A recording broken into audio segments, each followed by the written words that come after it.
Oke, selamat datang.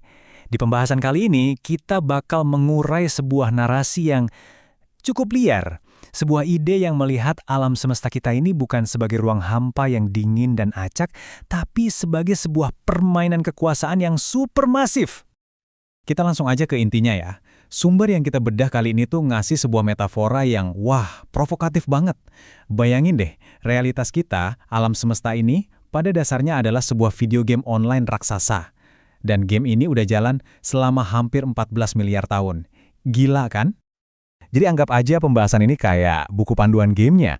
Kita bakal coba cari tahu siapa sih developernya, siapa aja pemainnya, dan yang paling penting nih, kita bakal ngomongin soal update patch besar-besaran yang baru aja dirilis, yang katanya mengubah semua aturan mainnya. Nah, biar kebayang segede apa game ini, coba kita lihat timeline-nya. Dimulai 13,8 miliar tahun lalu, alam semesta diciptakan. Terus fast forward, 66 juta tahun lalu ada event dinosaurus dihapus, mungkin server wipe kali ya. Lanjut ada fase uji coba beta sama hominid, sampai akhirnya 200.000 tahun lalu, player karakter kita Homo sapiens resmi diluncurkan. Setiap game kan pasti ada yang bikin, ada programmernya. Nah, menurut sumber ini, game alam semesta ini dirancang dan awalnya diurus sama 5 entitas kosmik. Siapa aja mereka? Yuk kita kenalan. Ini dia timnya, Ifrit, Khidir, Jibril, Adam, dan Eva. Anggap aja mereka ini tim developer aslinya. Masing-masing pegang akun admin buat ngontrol elemen-elemen dasar alam semesta. Ada admin api, admin air, admin cahaya, tanah, sama angin. Mereka lah yang nulis source code pertama dari realitas kita. Nah, disinilah ceritanya jadi makin seru. Ada plot twist besar. Sumber ini bilang terjadi semacam drama kosmik yang bikin 4 dari 5 programmer ini dilempar masuk ke dalam game buatan mereka sendiri. Bayangin, mereka kehilangan akses admin dan tiba-tiba jadi pemain biasa, terjebak di dalam dunia yang mereka ciptakan. Oke, sekarang situasinya jadi beda banget. Para penciptanya ikut main di dalam. Kita, manusia, jadi pemain biasa. Sementara para programmer yang jatuh ini, mereka mulai nge-hack sistem dari dalam. Nah, gimana caranya? Mari kita lihat. Biar gampang ngertinya, kita pakai aja istilah game yang udah kita kenal. Jadi, semua kekuatan goib, kesaktian, dan semacamnya itu, di narasi ini diibaratkan kayak hacks dan mods. Bedanya apa? Gini, hacks atau cheats itu buat keuntungan pribadi, buat satu pemain doang. Sementara mods atau modifikasi, itu perubahan yang skalanya lebih gede, bisa ngubah aturan dasar game buat sekelompok pemain. Nah, gara-gara penggunaan hack dan mod ini, para pemain akhirnya pecah jadi 2 kubu, 2 faksi spiritual utama. Ada faksi malaikat, mereka yang dipercaya sama kebaikan bersama, jadi mereka pakainya mods buat ngebantu banyak orang. Di sisi lain, ada faksi siluman, mereka nganggap kebaikan itu cuma omong kosong munafik, jadi mereka lebih suka pakai hacks buat keuntungan diri sendiri. Lama-kelamaan, gamenya jadi nggak stabil, kebanyakan yang nge-cheat, sistemnya jadi kacau, banyak bug.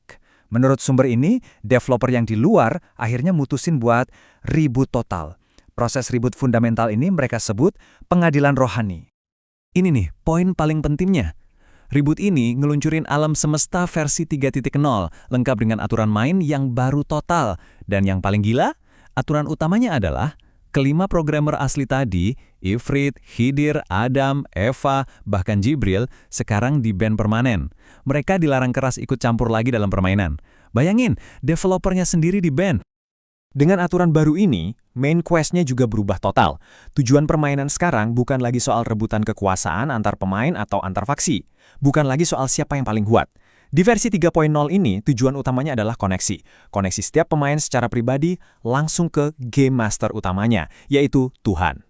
Dan disinilah narasinya jadi benar-benar berani. Sumber ini bilang, perubahan aturan di level kosmik ini nggak mungkin nggak ada efeknya di dunia kita. Katanya, update ini bukan cuma soal alam gaib, tapi punya dampak langsung, dampak nyata ke politik dunia sekarang. Dan tebak, semuanya ini dimulai di satu negara spesifik. Ya, menurut sumber ini, negara itu adalah Indonesia. Indonesia dipilih jadi semacam laboratorium atau mungkin beta server untuk aturan-aturan baru ini. Jadi, apapun hasil dari eksperimen politik dan sosial di sini, itu bakal jadi cetak biru, jadi blueprint yang akan diterapkan ke seluruh dunia, ke seluruh alam semesta. Nah, ini yang menarik banget. Coba lihat gimana sumber ini secara gamblang ngehubungin 2 faksi spiritual tadi ke politik nyata di Indonesia. Koalisi Malaikat katanya bersekutu dengan kubu Joko Widodo, sementara koalisi Siluman bersekutu dengan kubu Prabowo Subianto. Jadi menurut narasi ini, pemilu 2019 itu bukan sekedar pertarungan politik biasa, tapi perang proksi level kosmik. Oke, selain sistem update tadi, ada satu bagian penting lagi dari rencana kosmik ini. Coba perhatiin tahun-tahun ini, 1987 dan 1988. Kenapa tahun-tahun ini penting? Karena menurut sumber ini, inilah tahun kelahiran dari apa yang disebut generasi emas. Jadi, generasi inilah orang-orang yang lahir di tahun 87 dan 88 yang katanya udah ditakdirkan buat memimpin dunia di bawah aturan main yang baru ini.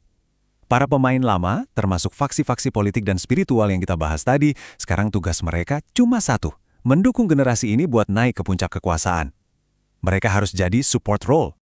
Semua ini akhirnya ngebawa kita ke satu pertanyaan besar sebagai penutup. Kalau kita coba ikutin kerangka berpikir ini, kalau kita anggap benar bahwa aturan alam semesta baru aja di-update, tujuan gamenya udah ganti, dan pemimpin baru udah ditunjuk, terus gimana dong cara kita mainin game ini sekarang? Apa strategi terbaik buat kita sebagai pemain?